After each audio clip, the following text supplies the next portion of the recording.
Père, du Fils et du Saint-Esprit, ainsi soit-il. Bon, après avoir fait cette petite campagne européenne, on revient aux choses qui sont plus essentielles. Ce petit entretien d'aujourd'hui, je voudrais aborder néanmoins des questions qui sont importantes, qui sont à considérer. À savoir de ce qu'il en est de nos péchés. Alors, je dis de ce qu'il en est de nos péchés par rapport à la rédemption, par rapport au sens de la rédemption. Il est vrai que le curé d'Ars disait que lorsque nous péchons, c'est un petit peu comme si nous clouions le Christ nous-mêmes sur la croix, par nos péchés. Certains diront, bon non, on va abuser. Je voudrais simplement considérer la chose suivante. Si nous étions les seuls au monde à avoir péché, notre Seigneur serait venu souffrir sa passion pour notre rédemption. Et si nous n'avions qu'un seul péché, faire perdre nos âmes, notre Seigneur serait venu pour notre rédemption. Il aurait souffert sa passion pour notre rédemption. Donc pensons bien, que nous commettons comme péché nous a valu la rédemption de notre Sauveur, c'est-à-dire cette souffrance qu'il a soufferte sur la croix, et même avant la croix, la flagellation, toutes les insultes qu'il a eues, même tout au long de sa vie, il s'est donné du mal pour notre rédemption, tout au long de sa vie, même si, dit-il, s'est abandonné à la volonté du Père, comme nous l'avons vu. Il a été obéissant jusqu'à la mort, s'est-il dit. Mais il a œuvré, il a été envoyé pour notre rédemption. Pour être aussi notre chef de cette Église sainte. Mais cette création nouvelle, après qu'il y ait eu la chute générale, car nous ne sommes pas les seuls à avoir péché, mais pensons bien que nous n'avions qu'un seul péché. Cela nous aurait valu la rédemption de notre Seigneur qui aurait souffert toute sa passion pour racheter notre péché. Donc, eh bien, à son prix, le prix de notre péché, son prix qu'a payé notre Seigneur Jésus-Christ, pour le moindre de nos péchés. Et sachons bien que au ciel, nous parviendrons au ciel que lorsque nous parviendrons sans aucune tâche, car au ciel il n'y a aucune tâche, le ciel est tout entier lumière, le ciel est tout entier amour, sans aucune ombre à cet amour. Il ne faudra paraître pur devant notre Dieu, c'est pourquoi il y a le purgatoire, mais c'est toujours par le mérite de la passion de notre Seigneur, par son sang précieux, que nous sommes lavés dans son sang de tous nos péchés.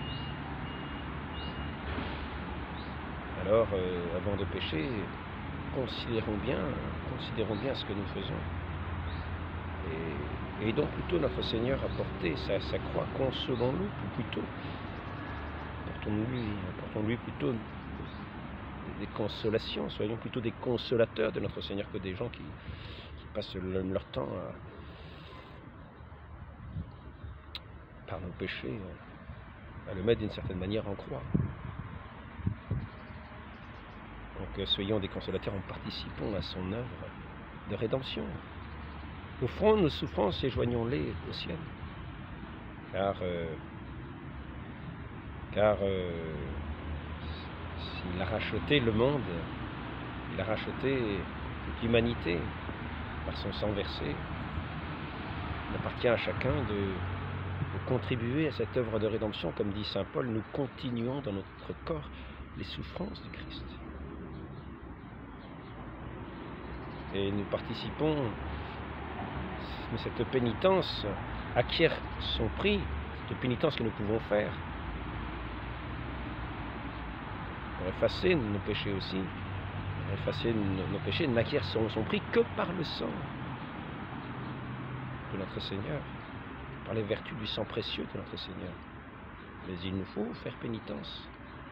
Il nous faut travailler à faire pénitence, non pas à participer à l'œuvre de Satan, cette œuvre de mensonge, cette œuvre de péché, cette œuvre loin de son amour. Non, non.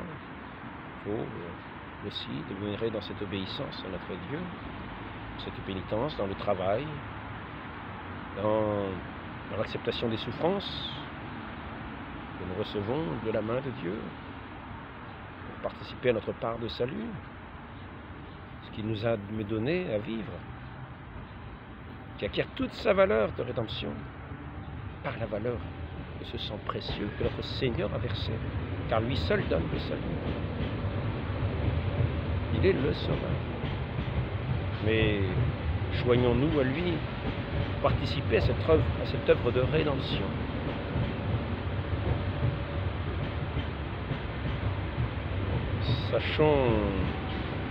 Sachons nous donner de la peine dans cette œuvre, comme lui-même s'est donné de la peine quand il allait par les routes, quand il passait ses nuits en prière, même si cette prière est un dialogue d'amour avec son Père. Eh bien, entrons dans ce dialogue d'amour. Et lorsque nous ne sentons plus la suavité de l'amour dans ce dialogue avec notre Dieu, dans cet échange avec notre Dieu, dans cette parole adressée à notre Dieu, eh bien, à ce moment-là, comme lui, demeurons dans la peine, dans l'effort de la persévérance, dans la prière. N'abandonnons pas nos prières.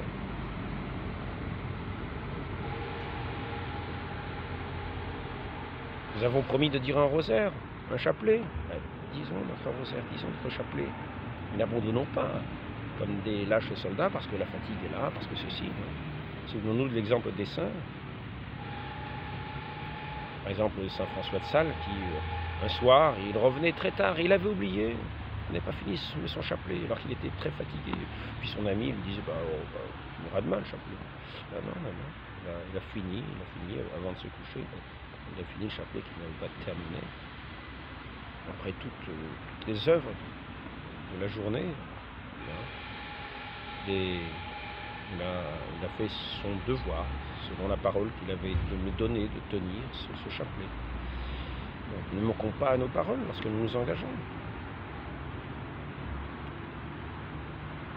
Prenons cette ferme résolution. Et quand nous avons pris l'habitude de tenir ces fermes résolutions, eh bien, c'est maintenant d'autant plus facilement.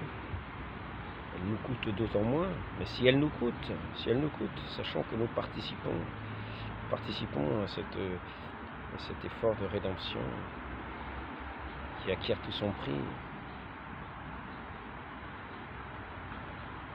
du sang de notre Seigneur, car c'est lui qui nous a rachetés. Et nous donnons cette rédemption à le bol de notre pénitence, autant que nous pouvons le faire. Ne participons pas, ne dilapidons pas les grâces que Dieu nous donne. Ne participons pas à une œuvre de dispersion, de dilapidation. Entrons dans ce chemin de cet amour de Dieu qui nous invite toujours plus à entrer dans son amour, dans sa présence. Supportons les affronts, supportons les sacrifices. Faisons quelques petits sacrifices dans cette démarche d'amour et nous verrons que cet amour sera comme un feu dans lequel nous jetterons tous nos petits sacrifices qui viendront alimenter ce feu. Et nous serons bientôt cette pure flamme de cet amour.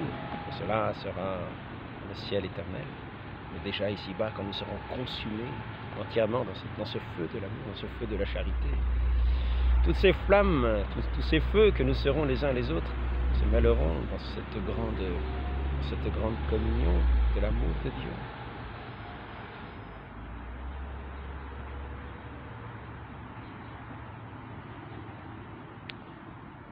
C'est un très court entretien, mais peut néanmoins nous donner un petit rappel salutaire pour ne pas trop nous évader de notre chemin qui est si étroit que nous risquerions de l'oublier, attirés par tous les appâts du monde, Pensons bien à celui qui marche sur notre tête, qui est couronné d'épines.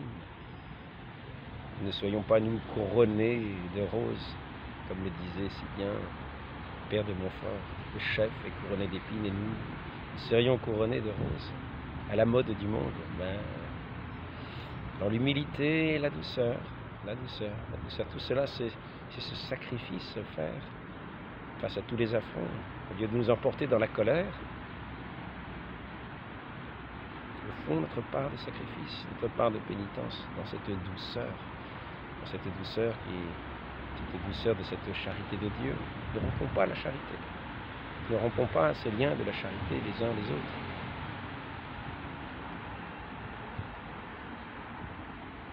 Joignons-nous au pied de la croix, joignons-nous à cette croix de notre Seigneur.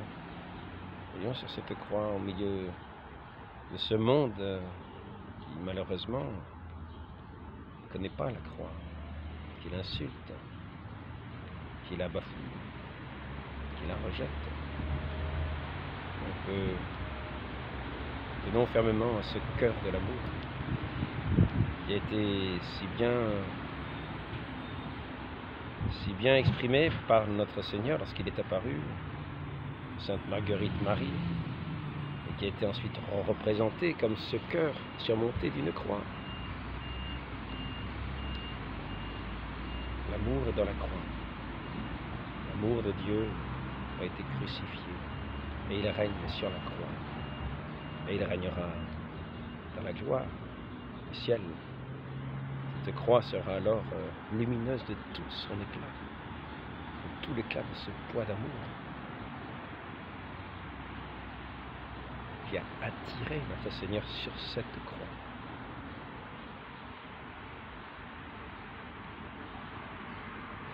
Donc